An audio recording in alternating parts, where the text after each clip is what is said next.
Assalamualaikum warahmatullahi wabarakatuh. Saya Vivi Widenegrum dari Ilmu Komunikasi Universitas 45 Bekasi. Di sini saya akan menjawab soal UAS saya, yaitu tentang pernikahan, talak, terus tentang ada restu orang tua, terus tentang poligami dan makanan-makanan yang haram dan halal. Yang pertama itu, dari soalnya itu, pernikahan adalah sebuah ibadah dalam Islam. Maka pernikahan harus sesuai dengan tuntunan Islam.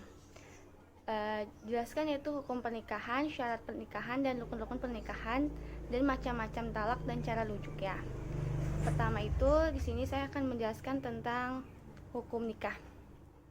Hukum nikah itu yang pertama itu ada mubah, ada sunnah, ada wajib, ada makruh, dan ada haram. Yang pertama itu mubah. Menurut sebagian besar ulama, hukum asal nikah adalah mubah, yaitu artinya boleh dikerjakan, boleh juga ditinggalkan. Dikerjakan kita dapat pahala, ditinggalkan kita tidak berdosa, atau tidak mendapatkan dosa. Dan yang kedua itu sunnah. Adapun nikah hukumnya sunnah bagi orang yang sudah mampu membeli nafkah dan berkehendak untuk nikah. Dan yang ketiga itu ada wajib.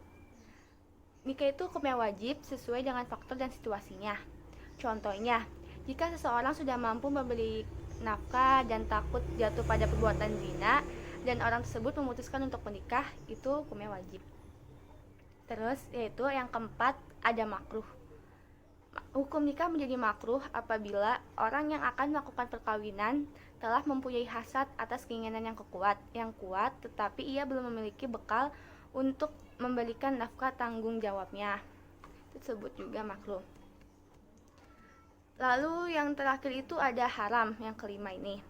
Menjadi haram bagi seseorang yang mempunyai niat untuk menyakiti perempuan yang dinikahinya, itu hukumnya haram. Yang selanjutnya itu ada syarat-syarat nikah.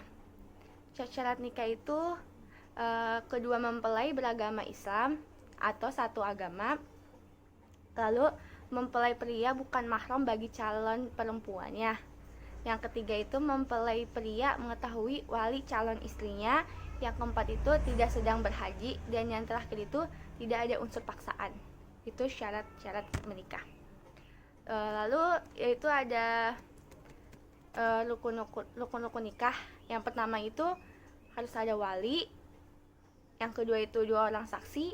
Yang ketiga mahar. Dan yang terakhir itu ijab qabul. Nah, selanjutnya itu aku bakalan ngejelasin tentang macam-macam talak.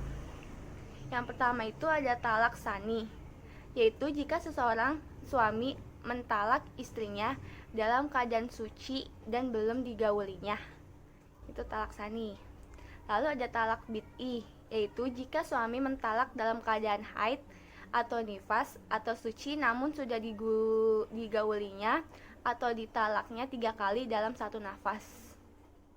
Lalu ada talak bain, yaitu talak yang menyebabkan seseorang suami tidak memiliki hak rujuk lagi. Lalu ada talak raj'i, yaitu talak yang masih bisa rujuk oleh suaminya walaupun tanpa ridho istri. Lalu ada talak syarih, yaitu talak yang tidak membutuhkan niat talak karena lafaznya sudah jelas dan nyata. Lalu ada talak kinayah, yaitu talak yang membutuhkan niat talak karena lafaznya masih mengandung kemungkinan. Lalu yang terakhir itu ada talak munajah, yaitu talak yang langsung dijatuhkan di tempat atau waktu dan tempat pada saat itu juga. Mukalah, yaitu talak yang masih berkaitan dengan sesuatu baik perkataan, perbuatan waktu, dan sebagainya. Dan setelah ini aku bakal jelasin tentang cara rujuk.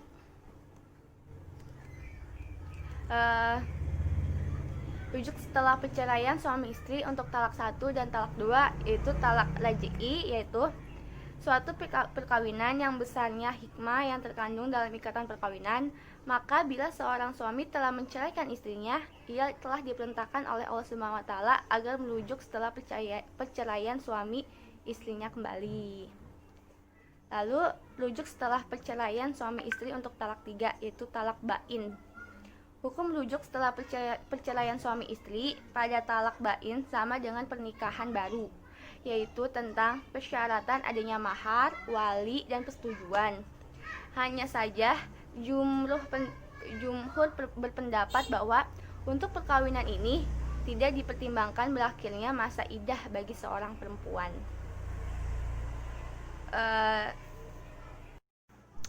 Selanjutnya yaitu bagaimana membentuk keluarga yang sakinah, mawadah, dan warahmah. Lalu bagaimana menyikapi pernikahan tanpa restu orang tua dan mengatasnamakan cinta. Lalu kita akhir-akhir ini melihat efek pandemi, banyak angka perceraian dan perselingkuhan. Di sini aku akan menjelaskan kenapa bisa terjadi dan faktor-faktor apa yang menjadi penyebabnya. Lalu pendapat aku tentang poligami dan bagaimana menyikapinya. Pertanyaan selanjutnya yaitu bagaimana membentuk keluarga yang sakinah, mawaddah, dan warahmah. Yang pertama itu saling memahami atau tafahum, yaitu kondisi masing-masing yang selalu mengedepankan musyawarah dalam segala hal dan menjalani komunikasi yang baik agar tidak terjadi miskomunikasi antar pasangan. Lalu ada saling membantu atau ta'awun, yaitu dalam kebaikan rumah tangga yang dibangun atas dasar kebersamaan akan tercipta keharmonisan dan kerukunan. Maka itu sangat membantu sekali dalam membentuk keluarga yang sakinah, mawaddah, dan warahmah. Lalu yang terakhir itu ada saling menyayangi. Keluarga yang dibangun atas dasar saling menyayangi akan tercipta kerukunan dan kedamaian. Selanjutnya itu bagaimana menyikapi pernikahan tanpa restu orang tua dan mengatasnamakan cinta. Kalau menurut aku, menikah itu kan menyatukan dua hati dan dua keluarga dan dua ras. Dalam rumah tangga, restu orang tua menjadi keharusan agar rumah tangga menjadi berkah dan bahagia. Rumah tangga yang dibangun hanya mengandalkan cinta saja tidak akan mendapatkan kebahagiaan seutuhnya. Karena doa dan restu orang tua menjadi pintu keberkahan dan rahmat dari Allah. Dan tanpa restu orang tua, Allah pun tidak akan merestui pernikahan kita. Jadi kalau kita ingin menikah, kita harus meminta dulu kepada orang tua kita dan melihat bibit-bibit bobot dari pasangan kita dulu sebelum kita memutuskan untuk menikah. Terus selanjutnya itu akhir-akhir ini ada fenomena efek pandemi dan banyaknya angka perceraian dan perselingkuhan. Lalu apa faktor penyebabnya? Ada empat faktor yang menjadi syarat kebahagiaan rumah tangga, yaitu yang pertama perekonomian yang baik, yang kedua itu keterbukaan antar pasangan, lalu yang ketiga kebersamaan, dan yang terakhir itu kenyamanan bagi pasangan. Namun bila di salah satu empat ini hilang, maka berkuranglah kebahagiaan dalam rumah tangga. Rumah tangga yang seharusnya sebagai surga akan berubah menjadi neraka. Sudah seperti ini akan mudah terjadinya hal-hal yang tidak diinginkan dalam keluarga. Dan bisa disimpulkan bahwa di antara penyebab keretakan dalam rumah tangga yaitu yang pertama, ekonomi yang tidak memadai atau ekonominya kurang baik. Lalu hilangnya sikap saling peduli sesama pasangan. Lalu yang ketiga, mengabaikan tanggung jawab dalam rumah tangga. Yang keempat, komunikasi yang terhambat. Yang kelima, pengaruh pergaulan. Itu 5 yang menyebabkan rumah tangga menjadi retak atau yang menyebabkan kita ingin mengajukan perceraian dalam rumah tangga. Lalu yang terakhir itu, apa pendapat saya tentang poligami dan bagaimana menyikapinya? Poligami pada dasarnya itu tidak bertentangan dengan fitrah manusia. Islam memberi ruang untuk berpoligami. Toleransi berpoligami diberikan dengan beberapa syarat, yaitu yang penting mampu bersikap adil, lalu mampu membawa keluarganya menjadi keluarga yang bahagia dan ridho Allah, lalu dan semata-mata diniatkan karena mencari ridho Allah, bukan yang lain. Selanjutnya itu aku bakal ngejelasin yaitu makanan dan minuman yang halal dan haram dalam Islam. Yaitu yang pertama ada makanan halal. Makanan halal itu makanan yang zat dan cara memperolehnya halal dan tidak dilarang syarat seperti nasi, sayur, daging, buah, dan sebagainya. Tapi kita mendapatkannya juga harus secara halal, jangan mencuri, jangan mengambil punya orang lain. Terus bangkai ikan dan belalang itu termasuk juga makanan halal. Lalu kalau makanan haram, makanan yang zat dan cara memperolehnya haram, dilarang, seperti makanan dan minuman yang mencuri, itu yang tadi aku bilang.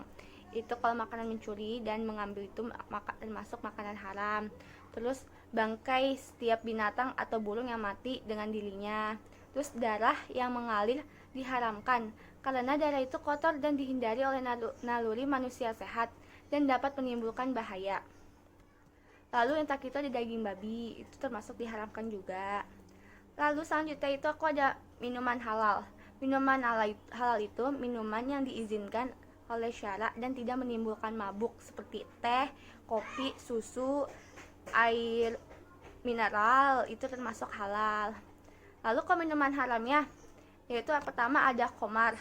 Khamar itu tidak dibolehkan karena mengganggu stabilitas akal dan menghilangkan fungsinya. Lalu yang kedua itu ada bir. Bir berasal dari gandum dan bahaya bir yaitu menyebabkan gumpalan lemak membesar di lambung, terus kencing albunium, itu yang disebabkan dari bir. Lalu tuak, yaitu sejenis minuman beralkohol yang merupakan hasil fermentasi dari nira, beras atau bahan minuman atau buah yang mengandung gula. Lalu ada arak, yaitu minuman yang memabukkan di zaman jahiliyah. Sekian dari saya. Mohon maaf kurang lebihnya. Wassalamualaikum warahmatullahi wabarakatuh. Dadah.